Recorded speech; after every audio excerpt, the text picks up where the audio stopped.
Okay, I hope I'm audible to all students who are attending this lecture of Introductory Econometrics. We intend to start with a new topic within the econometrics course. This is multiple regression. Okay, this is multiple regression, and the book I prefer to follow for my lectures on multiple regression. This is Damodar and Gujarati. This is Damodar and Gujarati. Basic Econometrics by Damodar and Gujarati and Porter. Okay, so this is the book I prefer to follow for my lectures on multiple regression. Okay, so if all students can recall the lectures we had on linear regression, okay, what was our population regression function? If all of you can recall that in two variable linear regression model,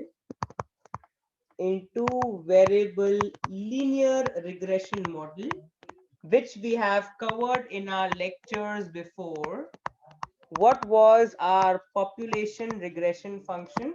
Our population regression function was yi equal to capital B1 plus capital B2 xi plus ui, where b1 plus b2 xi is called the expected value of y conditional on x taking a value equal to xi.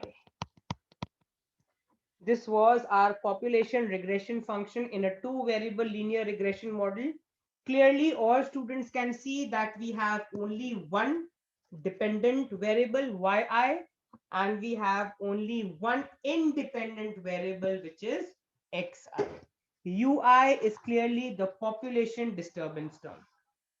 Now, what is different from this lecture onwards is that instead of having one explanatory variable, we now have multiple explanatory variables.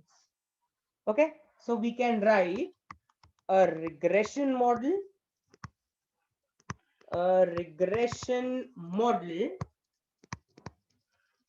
with more than one explanatory variable, a regression model with more than one explanatory variable is called, or I can say is known as, a multiple regression model. It is known as a multiple regression model. So that regression model where we have more than one explanatory variable but only one dependent variable, of course, is known as the multiple regression model. Okay, so students, now let us look at three variable linear regression model. So within multiple regression, let's focus on three variable linear regression model. Let's look at three variable linear regression model. Okay, so let's quickly now look at this particular population regression function. So I can write, consider the three variable non-stochastic. Right now I am discussing the non-stochastic function. Remember guys, the non-stochastic population regression function does not have the disturbance term. The disturbance term is captured in the stochastic population regression function. Currently, for all the students, I am writing the three variable non-stochastic population regression function as, so I am writing the non-stochastic PRF, expected value of yt is equal to b1 plus b2 x2t plus b3 x3t. So this is my non-stochastic population regression function. Clearly, if you can see on the right hand side, all terms are deterministic. We know B1, we know B2, we know B3, X2T, X3T, all of these are taking fixed values. Hence, it is a deterministic 3-variable population regression function. Why 3 variables? You can see, guys, there are 3 variables in this population regression function: YT, X2T, X3T. YT is the dependent variable, X2T and X3T are the independent or explanatory variables. And I can write and consider the 3 variable stochastic population regression function. So now I am stating the stochastic PRF. Obviously, the stochastic population regression function will also include the disturbance term. So I can write YT. I can write YT is equal to B1 plus B2 X2T plus B3 X3T plus UT. This is my stochastic population regression function. And this term, guys, this is nothing but expected value of YT. So YT is equal to expected value of YT. Okay. And along with it, I can write my disturbance term, which is UT.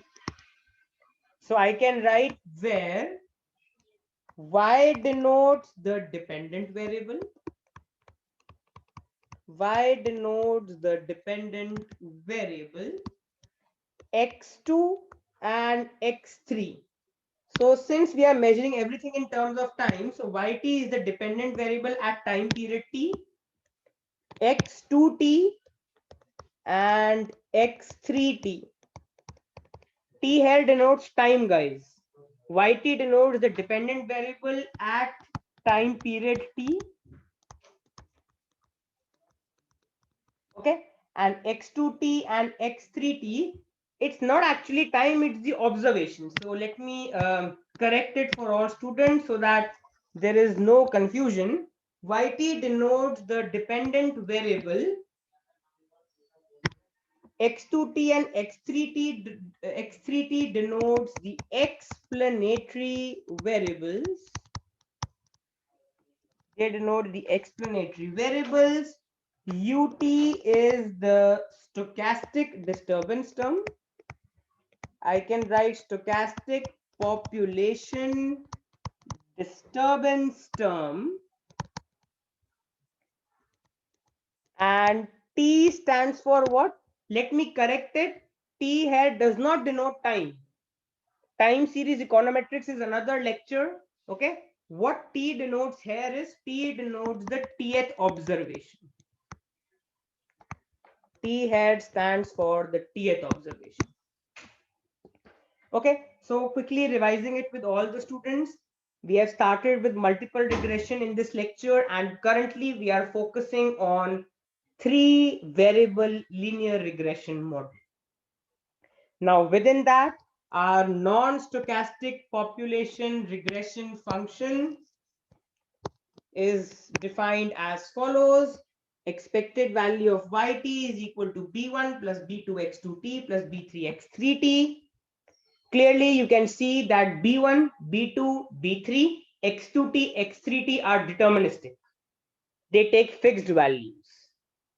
And then we have the 3-variable stochastic population regression function, which is YT equals B1 plus B2 X2T plus B3 X3T plus UT, where B1 plus B2 X2T plus B3 X3T, I can write it as expected value of YT, and UT is my stochastic population disturbance term. So I can say that my YT is the sum of the deterministic component.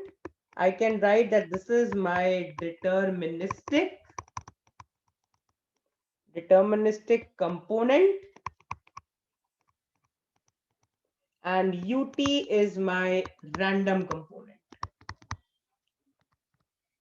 So I can write yt, which is the tth observation of the dependent variable y.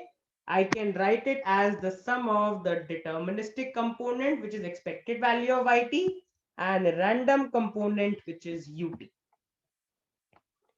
Okay, and again specifying it, yt is the dependent variable, x2t, x3t are the explanatory variables, ut is the stochastic population disturbance term, and t stands for the tth observation.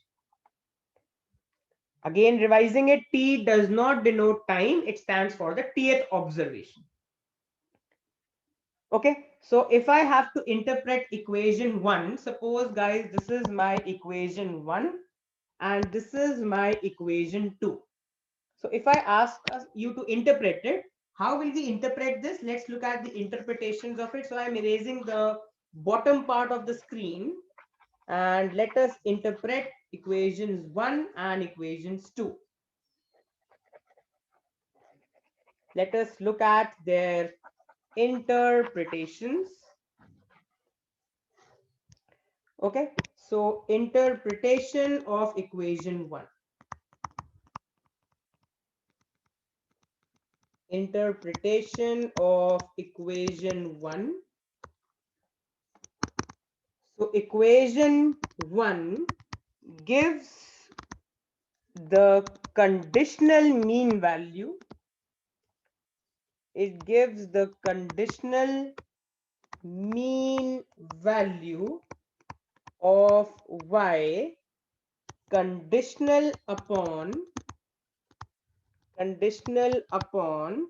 the fixed values, conditional upon the fixed values of the variables x2 and x3.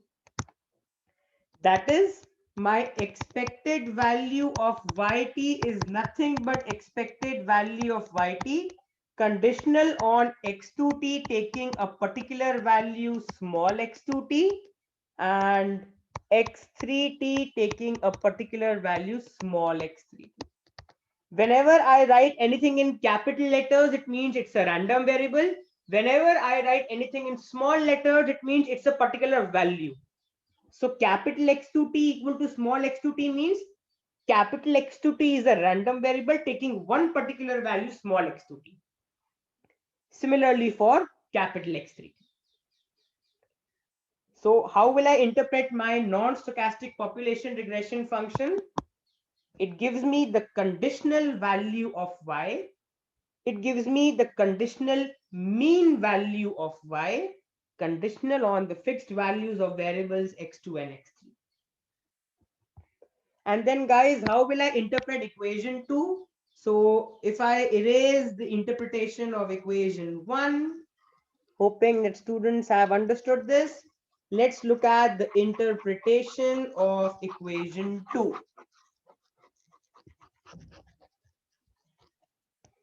Okay, so I can write interpretation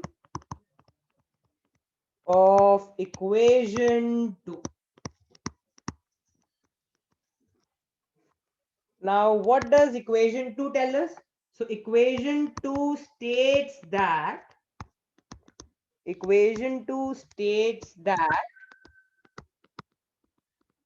any individual y value can be expressed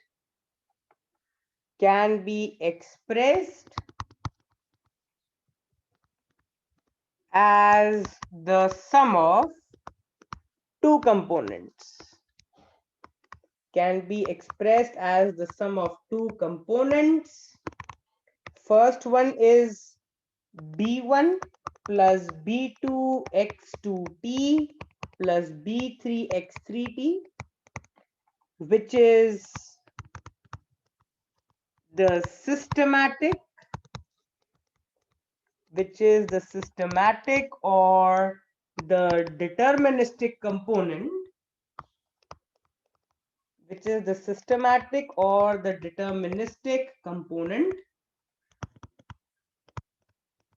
and then we have UT, which is the non-systematic,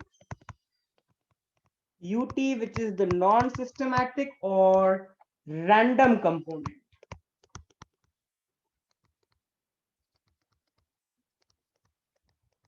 So if we quickly go through the interpretation of equation 2, equation 2 you can see on your screens, it is the stochastic population regression function.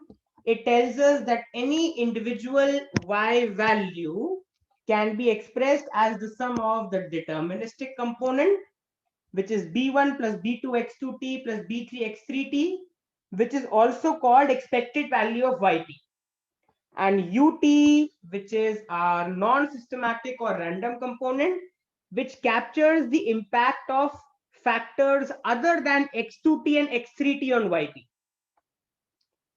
So when I talk about UT will capture the impact of other factors on yt except x2t and x3t. Okay, so hoping all students have understood this. Now, guys, we can quickly look at the interpretation of the intercept term and the slope coefficients. So let me now consider the stochastic population regression function, which is of use to us now. Consider the stochastic population regression function as yt is equal to b1 plus b2x2t plus b3x3t plus ut. This is my stochastic population regression function, 3 variable.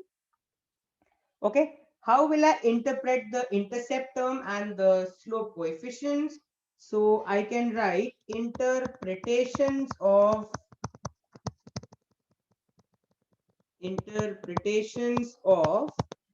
the above population regression function. So students, let's interpret B1. So B1 is what? B1 is my intercept term.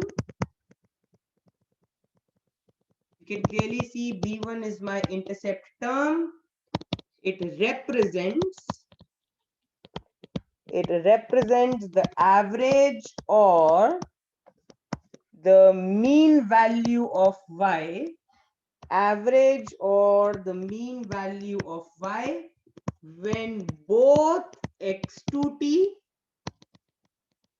and x3t are set equal to 0. When both x2t and x3t are set equal to 0. So clearly from my lectures on linear regression, all students can recall that the intercept term has no economic meaning attached to it, but yes, it does have a mathematical meaning. If I talk about the intercept term B1, it is the mean or the average value of y when x2t and x3t both are set equal to 0. Similarly, guys, let's interpret B2 and B3. So what are B2 and B3 called? So B2 and B3 are called the partial slope coefficients. B2 and B3 are called now the partial slope coefficients. Let's quickly interpret B2. So if I ask you, how will I interpret B2? B2 measures the rate of change. B2 measures the rate of change in the mean value of y. It measures the rate of change in the mean value of y per unit change in x2, per unit change in x2, keeping the value of x3 constant. Keeping the value of x3 constant. Okay, so when we talk about B2, B2 measures the rate of change in the mean value of y per unit change in x2, keeping the value of x3 constant. So guys, this is how we interpret the partial slope coefficient. When you are interpreting B2, you are interpreting the impact of x2 on yt, keeping x3 constant. Similarly, how will I interpret B3? This is my another partial slope coefficient. So B3 measures the rate of change. B3 measures the rate of change in the mean value of y. It measures the rate of change in the mean value of y per unit change in x3, keeping the value of x2 constant. So when we talk about B3 captures the rate of change of in the mean value of y per unit change in x3, keeping the value of x2 constant. So I hope students have understood the interpretations of capital B1, capital B2, and capital B3. Capital B1 is called the intercept term. Economically, it has no meaning. Mathematically, it has a meaning. It represents the average or the mean value of y when x2t and x3t both are set equal to 0. B2 and B3 are called the partial slope coefficients.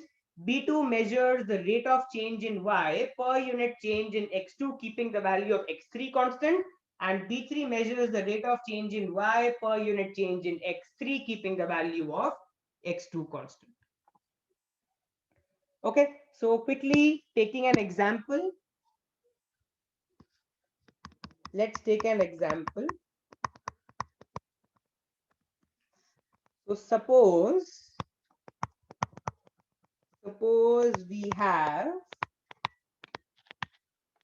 the population regression function as, so guys, this is the non-stochastic population regression function given to us, 15 minus 1.2 times x2t plus 0.8 times x3t. Clearly you can see this is the non-stochastic because we do not have the disturbance term. This is the non-stochastic, or I can say the deterministic population regression function.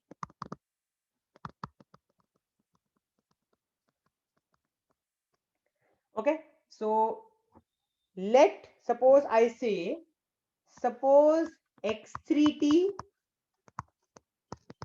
is equal to 10. Then if my x3t is equal to 10, what is my expected value of yt, guys? It will be 15 minus 1.2 times x2t plus 0.8 times 10, because x3t is fixed at 10. So you can see I am back to my two variable population regression function. 15 plus 0.8 into 10 is how much, guys? 0.8 into 10 is 8. 8 plus 15 is 23. So we come down to 23 minus 1.2 times x2. Now, clearly we can interpret B2, capital B2, which is minus 1.2, indicates the, what does it indicate? It indicates that the mean value of y, it indicates that the mean value of y decreases by 1.2 per unit increase in capital X2 when x3 is held constant. When x3 is held constant.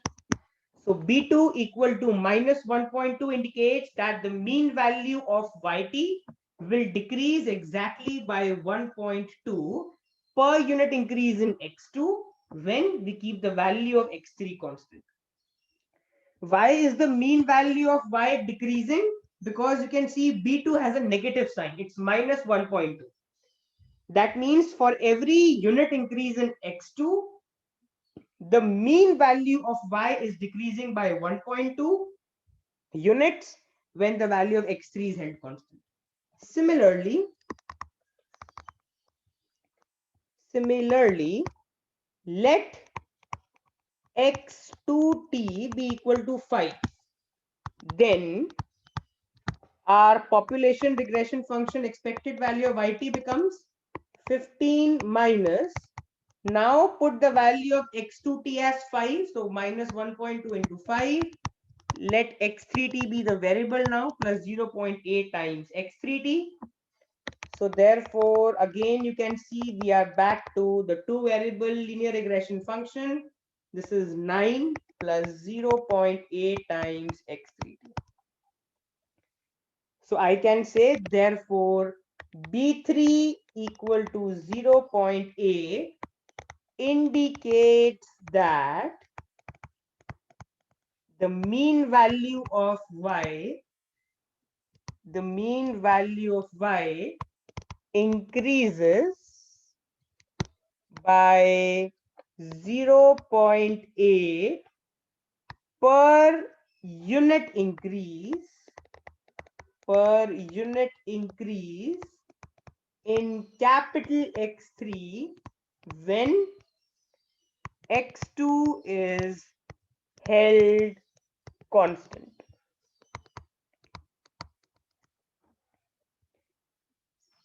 Okay, so I hope that students have understood this example. The purpose of taking this example was to explain to all students how we interpret the partial slope coefficients B2 and B3. So this was the population regression function, the deterministic or the non-stochastic PRF given to us. If I fix the value of X3T at 10, I get my population regression function as this. How will I interpret B2? It indicates that the mean value of Y decreases by 1.2 per unit increase in X2 when the value of X3 is held constant. On the other hand, if instead of fixing X3T, if I fix X2T, whereas X3T continues to remain a variable, then if I put X2T as 5 in this particular PRF, I get my expected value of YT as 9 plus 0.8 X3. How will I interpret B3? You can see that B3 is positive, it's 0.8. It indicates that the mean value of Y increases by 0.8 per unit increase in X3 when the value of X2 is held constant. Okay, so we can now write a note that B2 and B3 are called partial regression coefficients. B2 and B3 are called the partial regression coefficients because they reflect the partial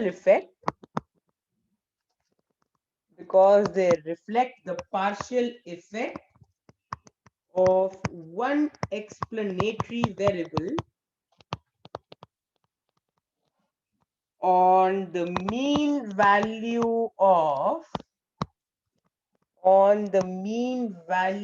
of the dependent variable when the values of other explanatory variables, when the values of other explanatory variables included in the model are held constant.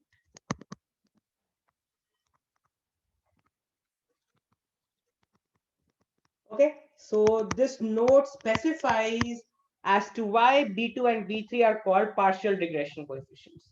They are called partial regression coefficients because B2 and B3 will reflect the partial effect of one explanatory variable on the mean value of the dependent variable when the value of other explanatory variable is held constant. Okay, so guys, this is where I intend to stop in this particular lecture. Okay, what we have learned from this lecture is the very basic concept of multiple regression. We have looked at the stochastic and non-stochastic three variable population regression function, and we have looked at the interpretations of capital B1, capital B2, and capital B3, which are my intercept and the partial slope coefficients respectively. Now, in the next lecture of multiple regression, we will look at the assumptions of the multiple regression model. We will also do hypothesis testing of B1, B2, and B3, just as the way we had done in the linear regression model. So the coming lectures of multiple regression are going to be very interesting. Students are requested to follow these lectures in order so that you are able to enjoy the lecture series on multiple regression. So this is where I stop. I hope all students have enjoyed this lecture. Any doubt, you can unmute your mics and ask, or call up or mail me your doubts at divineschooloфeconomics@gmail.com. So this is where I stop.